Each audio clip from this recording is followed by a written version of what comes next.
Connecting to Wi-Fi securely shouldn't be a hassle. And no, before you share the same password with the whole team, you can achieve this with Entra ID, and the whole process can be set up in minutes. At the heart of secure Wi-Fi authentication is a radius server. It acts as the gatekeeper and translator between network speak and Entra ID, ensuring only authorized users can connect to your network. There are two main ways to authenticate users. Option 1. Traditional username and password. Option 2.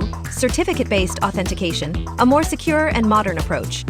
With usernames and passwords, users can connect. But for iOS and macOS, you have to push a Wi-Fi profile because they default to an old authentication method that Entra ID does not understand.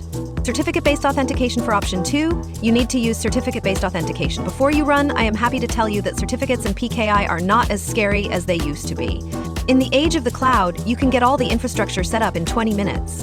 And with modern MDMs such as Intune, which you would still need to push the Wi-Fi profiles to Apple devices, you can have the full experience set up without your users needing to touch a thing. They just open their laptop and it magically connects.